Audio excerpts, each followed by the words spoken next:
Hey guys, so here's a quick and dirty Workbench video. I'm sure there'll be several subsequent videos on these fans.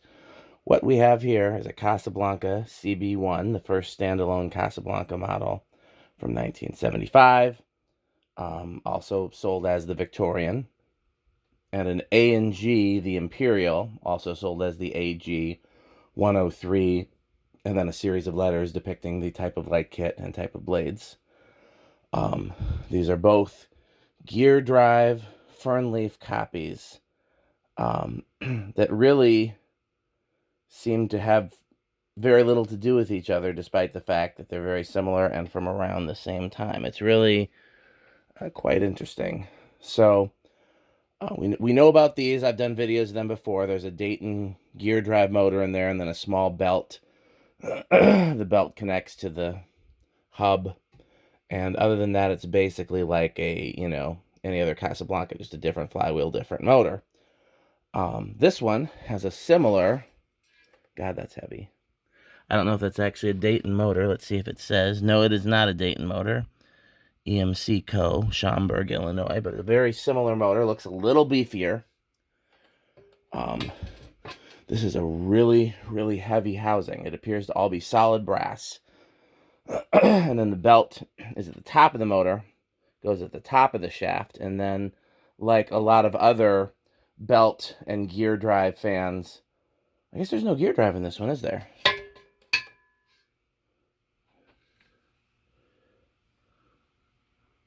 There's something. There's some kind of... Yeah, there's a gear drive in there. That's what that box is. Because you'll notice the shaft at the top is in a different position at the bottom. That's for a gear reduction.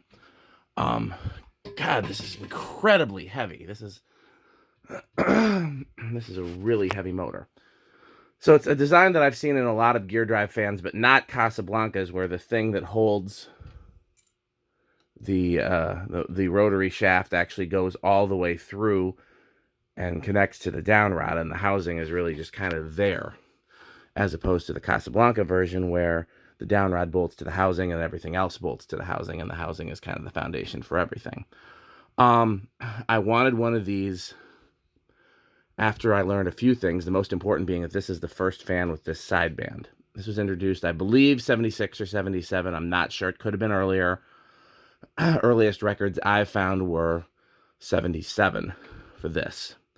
And we always thought this was an import thing. This was something that Ackerman Gould, which was different. It was the parent company of A&G, but it was a different company. Something that they made for a lamp company or lamp parts company. If you think about it, you've definitely seen some lamps with this pattern, usually where the shade mounts. So they adapted that pattern. And it became part of, fans. And copy of Fernleaf bottom plate, but very different than Casablanca's. From talking to Bob Gould, he did not get this design from Casablanca. He got it from an Emerson Fernleaf, which makes sense because antique fans were pretty easy to find at garage sales and things like that back then. You could find a Fernleaf cheap and easy. And both Casablanca and A&G started by copying antique fans, although, as we know now, arguably A&G started first. Very interesting here. I love this ball-shaped switch housing. I don't know. I haven't tried to open it. I'm sure you can get in there. I haven't tried. The whole one-piece flywheel and blade arms, which is what they were accustomed to. I don't cover it, but you can kind of see where the Bentley I-fan flywheel was developed out of this. They were trying to keep the same aesthetic. What else? All I can say is the blade's quality is similar. If I had to give an edge to the blade quality, I'd give it to A&G. Also, I don't have the blades for it handy. I'll show them to you in a future video. This has the cane with no backing, like a lot of A&Gs did. And Casablanca's first cane blades also had no backing, leading me to believe that Casablanca may have been copying A&G when they started cane. We know A&G did it first. Seems awfully coincidental that they're the only two companies with no backing on the cane. The thing that stands out to me the most is the quality difference. This is really cheap quality. You can see it's not actually brass plating. It's just gold paint, and it's starting to wear off. Same here. These are really lightweight, cheap castings, whereas this bottom plate alone weighs as much as a cast iron fan motor. I'm, picking that up is like, wow. Yeah, this is just a much more substantial, much more well-built fan. This is very kind of comparatively cheaply built. Of course, we know Casablanca very quickly became a company of quality, but not with these hub mount fans. These hub mount fans are pretty cheaply constructed, pretty cheap castings. And this, which was made around, these, again, we don't know the exact year of this. This, I believe, we know is 75. This was probably 77, so very close. And the quality of this is just far superior. We'll see, performance-wise, we're not going to get a great one out of either because they're both designed to be decorative and not functional, but we'll see if one of them moves a little more air or is quieter. I'll be very curious to see. Yeah, I've talked about converting this, but I don't think that would be easy. Now this would be, I guess I'd have to see how that goes together.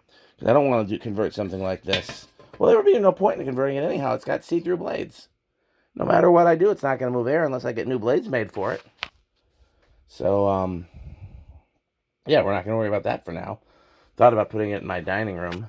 We'll talk about that in a future video. But anyhow, I thought you'd want to see the comparison between the two. This will probably be the only video I'll do that'll show both in the same video. We'll obviously do a test video of both. If I have to repair or modify either one, there'll be a video of that. Trying to think of what else I could include. Yeah, so at the very least, there'll be a test video of each one for sure. And if I hang them anywhere, there'll be videos of that and so on and so forth. But I really just wanted you to see the difference. I was really struck by the difference. This is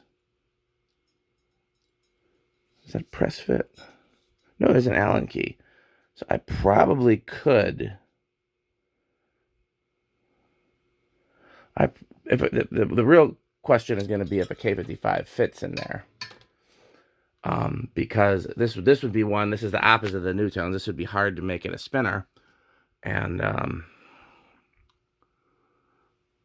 it'd be hard to make it a spinner.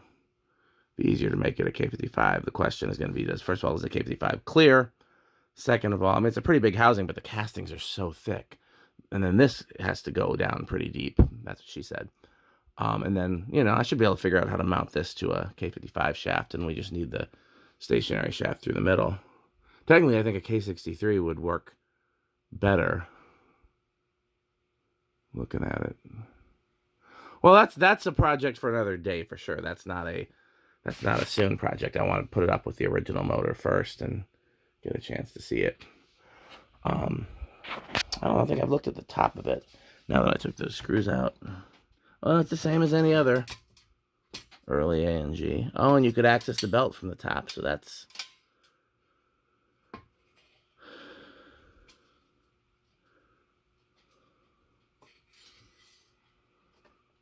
I don't think you can change it from the top without removing the motor.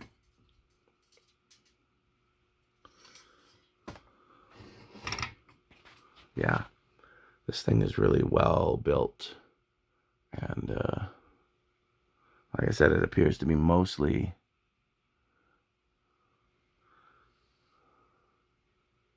solid cast parts. Anything else you want to see?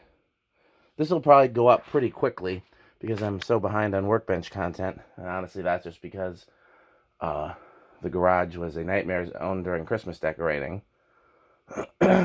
So, interesting. I'm just now noticing these have cheaper light sockets. This has Uno fitters, which I think are the gold standard. Some people would swear by cast, though. These aren't cast or Uno. They're be willing to bet these are the same light sockets that Ackerman Gould made for other companies, and AG just got them from Ackerman Gould. So, okay, there you have it. You know what I think I'm going to do? I think once I put this together, I'll do a video of it on the bench, and then a test video. So I think you'll probably, if I hold true to that, you'll see one more video of this before it goes up for a test video. I don't think there's any reason to do that with this. I've already done videos of these. So I hope you enjoyed this. As always, thanks for watching, and please continue to support our sponsor. And the way you can do that is to continue to buy Fanstick.